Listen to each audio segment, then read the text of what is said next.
Before we begin, if you enjoy real crime documentaries that go beyond headlines, stories that explore psychology, deception, and the thin line between truth and lies, make sure you subscribe. Because tonight's story is not about a violent monster. It's about something far more disturbing. It's about a man who almost got away with murder and the tiny mistake that destroyed his perfect plan. It was the kind of town where nothing ever happened. Maplewood, Oregon. Population 12,843. 2 grocery stores, 1 high school, a sheriff's department that handled more noise complaints than violent crime. When Claire Whitmore disappeared on October 17, 2019, nobody believed it was murder, especially not her husband. Daniel Whitmore cried in front of cameras. He held their 6-year-old daughter. He begged for her safe return, and everyone believed him, because Daniel was perfect, or at least he seemed that way. Claire Whitmore was 34 years old, a high school art teacher, known for staying late after class to help struggling students. Her social media was normal: family photos, beach vacations, birthday cakes. Nothing dramatic, nothing suspicious. The night she vanished, Daniel told police she had gone for a walk around 8:30 p.m. She needed air, he said. She'd been stressed. That detail would later become important, because stress can be explained, but murder cannot. There were no signs of forced entry, no broken windows, no struggle inside the house. Her phone was found on the kitchen counter, her purse untouched, her car still in the driveway. The sheriff's department labeled it as a missing persons case. For 72 hours, volunteers searched nearby woods. Dogs tracked scent trails that ended abruptly near Old Creek Road. That's when investigators began asking different questions. Daniel remained calm. Too calm, some neighbors later said. But calm isn't a crime. He cooperated fully, gave DNA, gave phone records, gave access to security cameras. He even organized search efforts himself. He spoke to reporters with controlled emotion, the perfect grieving husband. But perfect behavior can sometimes be performance. Detective Maria Alvarez had worked homicides for 14 years. She didn't believe in coincidences. She believed in patterns. And something about Daniel's timeline bothered her. At 8:32 p.m., his phone pinged a cell tower 3 miles away, but he claimed he was home watching television. When confronted, he didn't panic. "I must have left earlier for gas," he said casually. Small correction, small detail, nothing alarming, except surveillance cameras at the gas station showed no sign of him. Here's what made this case dangerous. There was no body, no blood, no witness, no confession, just absence, and absence is hard to prosecute. Financial records revealed something else. Claire had recently taken out a $750,000 life insurance policy. Primary beneficiary? Daniel. But policies alone don't prove motive. Thousands of couples have them. The investigation stalled. Media attention faded, but Detective Alvarez didn't let it go. Because in her experience, the most dangerous criminals aren't impulsive. They are patient, methodical, controlled. Daniel was all three. Forensic analysis of Daniel's car showed no blood, no fibers, nothing. It was spotless. Too spotless. Lab techs noted the interior had recently been professionally detailed. When asked, Daniel smiled lightly. "I spilled coffee." Another small explanation. Another reasonable answer. This is how almost perfect crimes work. Not through violence, through preparation. Then came the smallest crack. A neighbor's doorbell camera. Not from the night Claire disappeared. From 2 nights before. It showed Daniel backing his SUV into the garage at 2:14 a.m. He had told police he was asleep that night. When asked, he adjusted his story. "I went for a drive. Couldn't sleep." Still calm. Still composed. But the timeline began tightening. Police obtained GPS data from the vehicle's internal system. It revealed something chilling. On the night Claire disappeared, the SUV traveled to an isolated logging road 18 miles outside town. It remained parked for 47 minutes. Daniel had never mentioned this. When confronted, his composure cracked for the first time. "That must be a glitch," he said. It wasn't. Search teams returned to that logging road. Weeks had passed. Rain had washed away most surface evidence. But shallow soil disturbances were found near a fallen cedar tree. They dug. Nothing. No body. No remains. Just disturbed earth. Almost perfect. Almost. Digital forensics revealed something more disturbing. 3 months before Claire vanished, Daniel had searched, how long does it take for a body to decompose in forest soil? He also searched, best way to disable home security cameras temporarily. His defense later claimed curiosity. But patterns matter. Remember that. Patterns matter more than isolated facts. Still, without a body, prosecutors hesitated. Juries need certainty, and Daniel continued playing the grieving husband, until a fisherman made a discovery 47 miles downstream, a torn section of tarp tangled in river debris. Inside the tarp, human remains. Dental records confirmed. Claire Whitmore. Cause of death, blunt force trauma. Time of death consistent with October 17th. The case changed instantly. What made it almost perfect? Daniel had staged everything carefully. He attacked inside the garage, a space without cameras. He wrapped the body in construction-grade tarp. He transported her during a time window with minimal traffic. He buried her temporarily, then returned days later to relocate remains to river system. Meticulous, cold, calculated. But he forgot one thing. Modern cars record movement data, and grief cannot hide metadata. When arrested, Daniel didn't resist. He didn't cry. He didn't confess either. He simply said, "I loved my wife." Some killers believe love justifies control, and control justifies elimination. At trial, prosecutors built a case not on emotion, on sequence. Search history, GPS logs, insurance timing, vehicle detailing, timeline inconsistencies. No dramatic confession, just layers of logic. The jury deliberated 11 hours. Verdict, guilty of second-degree murder. Sentence, 32 years. Their daughter now lives with Claire's sister. The house on Maplewood Drive was sold. The town returned to normal. But something changed. People realized evil doesn't always look violent. Sometimes it looks composed. Sometimes it smiles for cameras. Sometimes it helps organize search parties. The almost perfect murder wasn't perfect because Daniel was brilliant. It was almost perfect because he underestimated one thing. Data remembers, even when people lie. And in the modern world, perfect crimes are nearly impossible. Not because killers make big mistakes, but because they always make one small one. And sometimes, that's enough. When detectives arrested Daniel Whitmore, they expected panic. Instead, they got silence. He sat in the interrogation room under fluorescent lights, hands folded neatly on the metal table.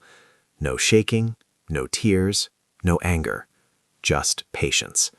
Detective Maria Alvarez had seen this before. The controlled ones were always the hardest. The interrogation. "Daniel," she began calmly, sliding photographs across the table. The tarp, the riverbank, the shallow grave. He looked at each image carefully, not with shock, with analysis.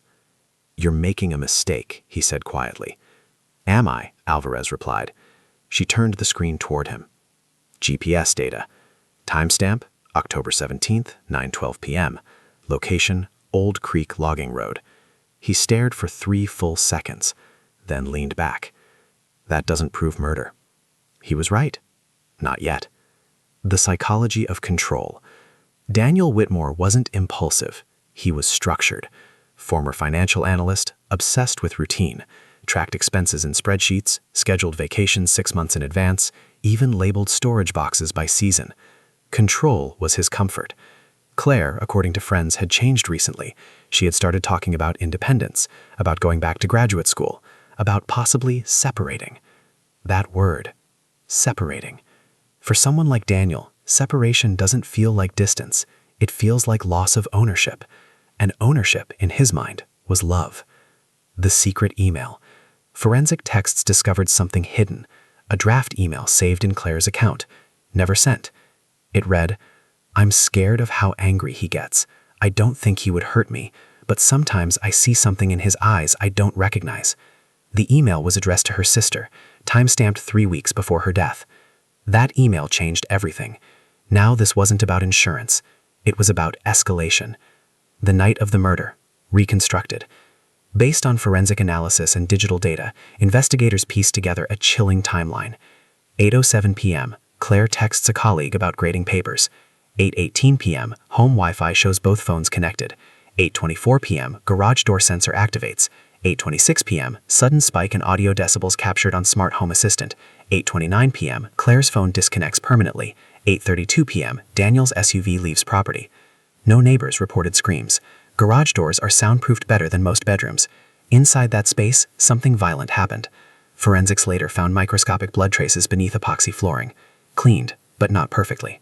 Nothing ever is. The detail that almost saved him. Daniel had researched decomposition, he had researched camera blind spots, he had worn gloves, but he forgot one tiny factor: fitness tracker data. Claire wore a smartwatch. At 8:27 p.m., her heart rate spiked to 162 BPM. At 8:29 p.m., it flatlined. 2 minutes. That's all it took. Technology doesn't get emotional. It records, and recordings don't lie. Courtroom drama. The prosecution didn't portray Daniel as a monster. They portrayed him as meticulous. They showed jurors his spreadsheets, his search history, his garage renovation receipts 2 months before the murder. They played audio from the interrogation. When asked directly, "Did you kill your wife?" he paused. 5 full seconds. Then, "I would never hurt her." He never said, "I didn't." Words matter, especially in court. The defense strategy. The defense argued circumstantial evidence. No witness, no murder weapon, no confession. They claimed the search history was crime documentary curiosity. They claimed the GPS logs were misinterpreted. They suggested Claire met someone else that night. But prosecutors revealed something devastating. Daniel had transferred $400,000 into a private account 2 weeks before her disappearance. If she filed for divorce, he would have lost half. Financial motive wasn't the primary driver, but it strengthened the narrative. The daughter's drawing. Perhaps the most haunting moment came unexpectedly. Daniel and Claire's 6-year-old daughter had drawn a picture in school. Stick figures. Mommy, Daddy, a red scribble in the garage. When asked what it was, she said, "Daddy got really mad." Children notice more than adults think. The drawing wasn't used as primary evidence, but it impacted the jury emotionally. And emotion, while unofficial, always plays a role. The breaking point. During closing arguments, Detective Alvarez watched Daniel closely. When the prosecutor described the moment Claire realized what was happening, Daniel blinked. Twice. Hard. For the first time, something cracked. Not guilt. Not remorse. Fear. Because he understood. The almost perfect murder was collapsing. The verdict night. When the jury returned, Daniel stood. Hands steady, face blank. Guilty. He inhaled sharply. Just once. Then returned to stillness. His mother cried. Claire's sister didn't. She stared directly at him. Unblinking. Prison interviews. 3 years later. In 2023, a documentary crew was granted limited access. Daniel agreed to speak. Not to confess, but to explain. "I didn't plan to kill her," he said. "It just escalated." But digital records proved planning months in advance. He maintained it was an accident. Yet accidents don't involve tarp purchases or river relocation or insurance adjustments. He still called it love. That's what made it terrifying. Why it was almost perfect. Let's break it down. V1 witnesses, V2 controlled environment, V3 initial missing persons framing, V4 community sympathy, V5 cleaned crime scene, V6 relocated body. But he underestimated. X1 vehicle data, X2 smart devices, X3 search history permanence, X4 emotional microexpressions, X5 forensic soil analysis. Perfection failed because modern life leaves digital fingerprints everywhere, and because ego always leaves a trace. The bigger question. Could he have gotten away with it 10 years earlier? Maybe. Could he have gotten away with it 20 years earlier? Possibly. But today, every device is a silent witness. If you had met Your Daniel car, Whitmore your 5 phone, years before the murder, your watch, you your would home have trusted assistant. him instantly. They all remember. He volunteered even when at you local don't. finance literacy This wasn't a crime workshops. of passion. He helped neighbors It was a crime file of control. taxes. He And control, remembered when birthdays. threatened, can He become brought lethal. wine to dinner The parties and almost offered to perfect do the murder dishes wasn't afterward. undone by conscience. He was It was organized, undone by data. polite, And in the modern controlled. age, data is And relentless. control was everything. The slow shift no one noticed. Control doesn't disappear overnight. It tightens. Claire began noticing small things first. He questioned her spending, even minor purchases. He tracked shared bank transactions daily. He insisted on knowing her schedule in advance. He didn't yell. He corrected.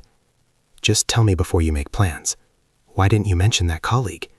Why do you need graduate school? We're fine financially." The arguments weren't explosive. They were suffocating. The fear of exposure. Here's what investigators later uncovered. Daniel's financial portfolio wasn't as stable as he portrayed. 2 high-risk investments had quietly collapsed. He had taken out a personal loan to compensate. If Claire pursued divorce, discovery proceedings would reveal everything. His reputation, the image, would fracture. And for someone like Daniel, image wasn't vanity. It was identity. Without it, he felt hollow. The first plan that failed. Digital forensics revealed something chilling. 3 months before the murder, Daniel searched. How long before carbon monoxide becomes fatal in garage? He purchased a portable generator, but it was returned 3 days later. That wasn't impulse. That was testing. He was exploring methods, experimenting with ideas, seeing which scenario could look like an accident. He didn't act then, but the thought existed, and once a thought crosses a moral line, it becomes easier to revisit. Detective Alvarez's obsession. Maria Alvarez had worked homicide for 14 years. She had seen rage killings, gang shootings, domestic stabbings. But this case unsettled her differently, because Daniel didn't fit the stereotype. He wasn't chaotic. He was calculated, and calculation means time. It means reflection. It means choice. She rewatched his interrogation footage dozens of times, studying micro-expressions. When shown the burial photos, his jaw flexed. When insurance was mentioned, his pupils dilated. But when Claire's email draft was read aloud, he blinked rapidly. Fear of exposure, not grief. That was the moment Alvarez knew. He didn't kill her because he hated her. He killed her because she saw through him. The jury room. 12 strangers. 7 women, 5 men. They deliberated for 9 hours. The first vote wasn't unanimous. 3 jurors hesitated. No murder weapon. No eyewitness. It's circumstantial. But then they reviewed the timeline again. Heart rate spike, garage sensor, vehicle GPS, soil traces, and the email. The email changed everything. A woman predicting her own danger. Juror number 6, a middle-aged teacher, said quietly, "If she was scared enough to write that, something was already wrong." By hour 7, the vote was 11-1. The final holdout changed his mind after re-listening to Daniel's 5-second pause when asked if he killed her. "An innocent man says no immediately," he said. "Not that." At 9:43 p.m., they reached a verdict. Prison psychology evaluation. After sentencing, Daniel underwent psychiatric assessment. No psychosis, no schizophrenia, no neurological disorder. Diagnosis: narcissistic personality traits with high control dependency. Translation: he needed to feel superior, stable, in control. Claire seeking independence destabilized him, and when control slipped, he didn't adapt. He eliminated the threat. The documentary interview, extended transcript.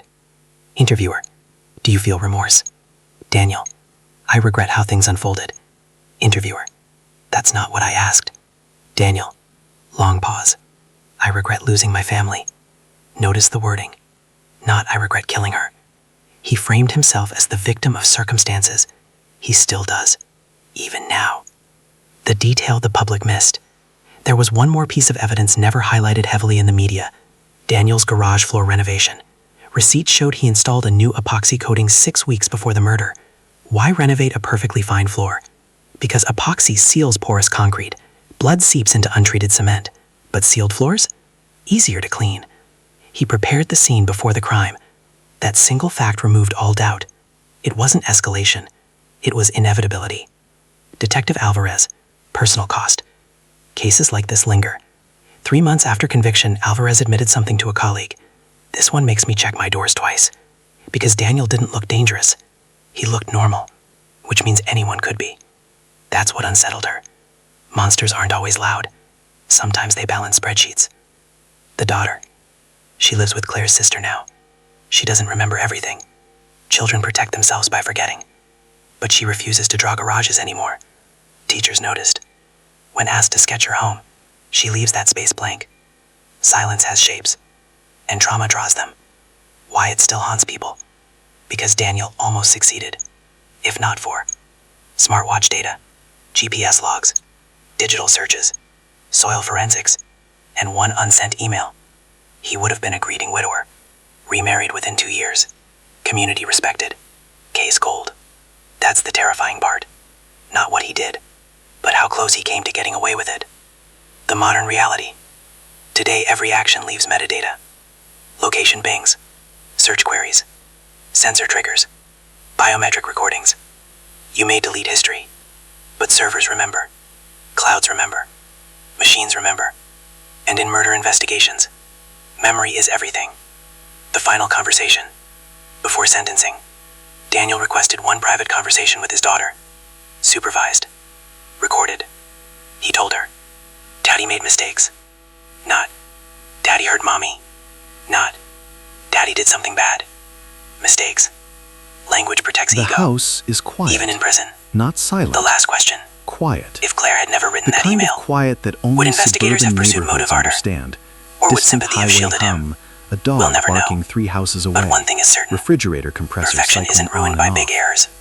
Claire It's ruined by stands at small, the kitchen overlooked counter, details. staring at her A phone. heartbeat. Her email A draft timestamp. is still open. A sentence never Subject sent. line blank. Body unfinished. She reads the words again. If anything ever happens to me. Her fingers hover. She doesn't hit send. Not yet. Upstairs, Daniel is brushing his teeth. Routine. Everything is routine. That's important, because routine lowers defenses. 10:18 p.m. Daniel checks the garage camera feed on his phone. He installed it months ago, under the excuse of security. He watches the empty space. Clean floor, epoxy sealed, organized tools, everything in place. He locks his phone. His breathing is steady. No shaking hands, no visible anxiety. This isn't rage. It's decision. 10:23 p.m. Claire closes her laptop. She feels uneasy. Not scared, just unsettled. There's a difference. She texts her sister. Can we talk tomorrow? 3 dots appear, then disappear. No reply yet. She sets the phone down. 10:27 p.m. Daniel comes downstairs. He kisses her forehead. Heading to bed? Yeah. She studies his face, trying to read something, anything, but he smiles the same careful smile, controlled, measured, predictable. That's what makes it hard. Danger doesn't look dangerous when it's patient. 10:34 p.m. Garage door opens, not loudly, just enough. Daniel says he forgot something in his car. Claire doesn't question it. Why would she? Routine. Always routine. He steps into the garage. The air smells faintly of motor oil and cold concrete. He looks at the floor. Visualizes. Breathes. 10:36. Back inside. He walks toward the kitchen. Claire is pouring water. Their eyes meet. There is a moment here. A crossroads. He could stop. He could walk upstairs. He could choose not to. But control feels threatened. Exposure feels close.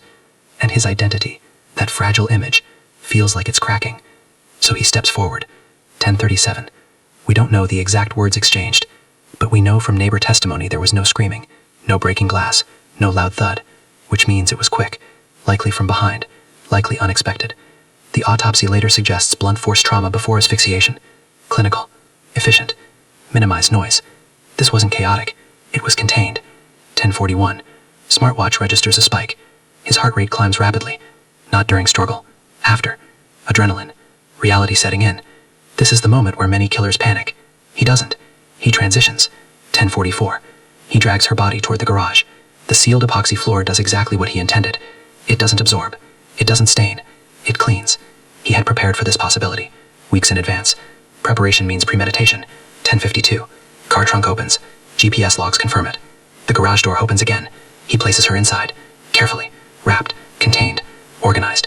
Even now, he thinks in terms of logistics, not emotion. 11:03. Vehicle leaves driveway. Security footage from 2 houses down captures the headlights. He drives north, not south, where cameras are denser. North, toward undeveloped land. He researched that too. Property zoning maps, construction sites, remote areas with loose soil. Digital trail later confirmed. 11:27. He parks near a partially cleared development plot. New housing phase. Ground disturbed recently. Fresh dirt is easier to dig. He brought gloves. Shovel already in trunk. Measured depth estimated around 3 feet. Not perfect, but enough for temporary concealment. Because in his mind, this wasn't about eternity. It was about delay. If decomposition advanced enough before discovery, evidence would degrade. He calculated timeline. He underestimated technology. 12:16 a.m. Burial complete. He checks his phone. No calls, no messages. He drives home. 1:24 a.m. Garage closes. He removes gloves. Places them in a sealed trash bag. Trash scheduled for pickup in 2 days. He showers. Longer than usual. Water runs for 18 minutes. Utility records later show that. 1:03 a.m. He lies in bed. Alone. House quiet again. But not the same quiet. This one is heavier. He stares at the ceiling. Replaying. Not with regret. With analysis. Did he miss anything? Any camera? Any neighbor? Any blood? Checklist mindset. That's the difference between impulsive violence and controlled violence. One reacts. The other boudits. Morning. 7:12 a.m. He calls 911. Voice steady. She's missing. The performance begins. Concerned husband. Confused. Worried. He mentions the argument. He frames it as normal. Nothing serious. He plants seeds of runaway narrative. She's been stressed lately. Small statements. Guiding perception. But here's what he didn't anticipate. The world now records everything. The smartwatch. The GPS. The garage sensor. The soil particles embedded entire grooves. Technology dismantled perfection, layer by layer. The psychological collapse. During trial, a forensic psychologist testified about something critical. Control-driven personalities often overestimate their ability to manage complex outcomes. Daniel believed he could orchestrate every variable, but human systems are chaotic. Unexpected data emerges. Unsent emails get recovered. Fitness trackers store biometric anomalies. Even silence can be evidence. The terror that broke the desk. Remember the epoxy garage floor? The defense claimed renovation was aesthetic, but purchase timestamp aligned exactly 6 weeks before the murder. And there was a saved PDF on Daniel's laptop. Best garage flooring for easy cleaning. Deleted. Recovered. That wasn't coincidence. That was rehearsal. The moment he realized he lost. Courtroom day 9, when soil analysis was presented. Mineral composition from burial site matched microscopic samples found in his vehicle undercarriage. He didn't react visibly, and surveillance cameras captured his jaw tightening. Microaggression analysis later confirmed story spike. That's what he knew. He almost had ended. The bigger question, why didn't he just divorce her? Financial exposure, reputation collapse, public embarrassment. For some personalities, humiliation feels worse than prison. That sounds extreme, but psychologically it isn't. Ego preservation can override morality, especially when empathy is shallow, a pattern in modern crime. Daniel's case mirrors other controlled domestic eliminations. Spousal murder disguised as disappearance, insurance leverage, pre-staged alibi. The difference now, digital ecosystems expose inconsistencies. Criminals who rely on old tactics and live in a data-driven world. And data doesn't forget. The daughter, years later, at age 12 she has to therapist. Why didn't he just say sorry? Children simplify. But her question cuts deep, because true remorse requires accountability. And Daniel still frames events as complicated, not deliberate.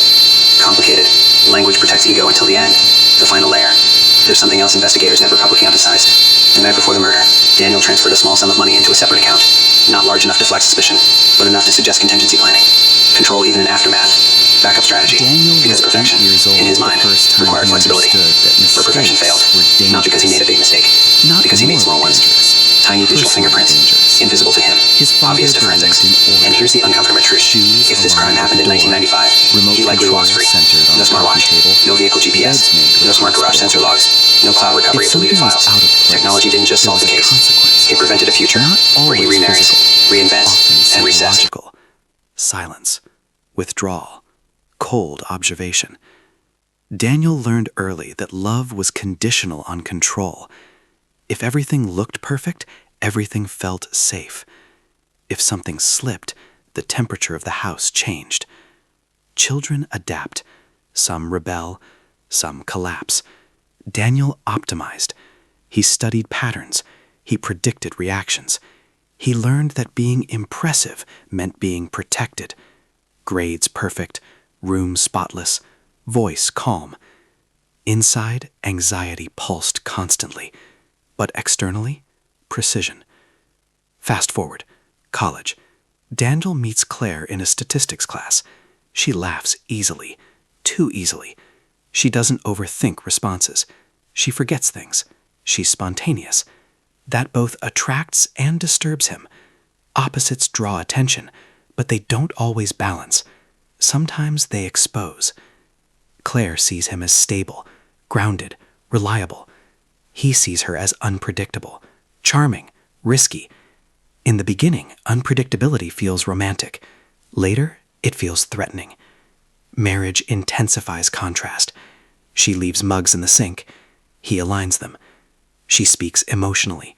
He responds strategically. When conflict appears, she wants discussion. He wants resolution. And resolution to him means control regained. The first major crack? Financial transparency. Claire starts asking questions, not accusatory, curious. Investment accounts, transfers, side consulting payments. Daniel feels inspected. Exposure activates childhood wiring. Inspection equals danger. Instead of reassurance, he withdraws. Instead of explanation, he compartmentalizes. Secrets grow quietly. Not criminal secrets, yet. But concealment becomes habit, and concealment changes perception. Detective Alvarez once said in an interview, "Most premeditated domestic killers don't wake up wanting to kill. They wake up wanting control back." That distinction matters. Daniel didn't fantasize about violence in early years. He fantasized about elimination of uncertainty. And when Claire began talking about separation, uncertainty became real. Division of assets, social reputation, professional damage, control dissolving. That is when the mental shift began. Not rage, calculation. 6 months before the murder, Daniel increased his gym schedule. Why does that matter? Routine strengthening. Physical conditioning improves stress tolerance, also improves capacity to manage physical altercation. Subconscious rehearsal. Even if he didn't consciously label it as preparation, control-driven minds often rehearse in fragments. Floor renovation, camera repositioning, tool organization. Each task rationalized individually. Together, they create infrastructure. 3 months before the murder, Claire confided in her sister that she was considering divorce. Not because of abuse, because of emotional absence. "He's here, but he's not here," she said. That line echoes in trial transcripts. He's here, but he's not here. Daniel later claimed he was blindsided. Digital evidence contradicts that. He searched asset protection divorce strategies, how to prove spouse unstable, missing person investigation timeline. Search history never lies, even when intention isn't fully formed. Now let's return to the burial site, because something critical happened there.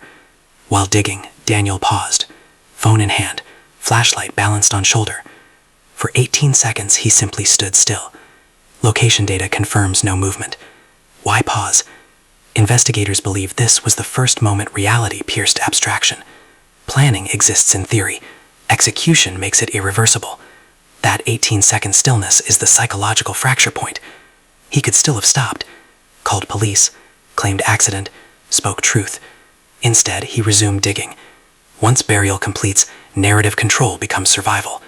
From that moment forward, his goal isn't freedom, it's consistency.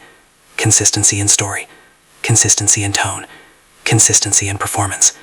And that level of sustained performance is exhausting.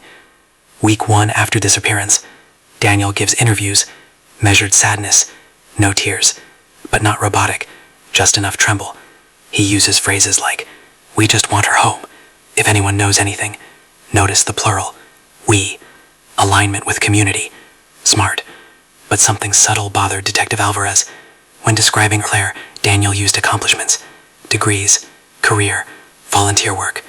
He did not describe sensory memories, no mention of her laugh, her scent, the way she mispronounced espresso. Real grief recalls texture, performance recalls resume. That difference triggered deeper scrutiny. Digital forensics escalates. The smartwatch data becomes pivotal. Claire's heart rate spiked sharply at 10:37 p.m., then flatlined. But here's the detail that sealed it. Daniel's watch also recorded elevated heart rate, not during struggle, after. A synchronized spike. 2 devices, 1 event, perfectly time-stamped. Technology became silent witness.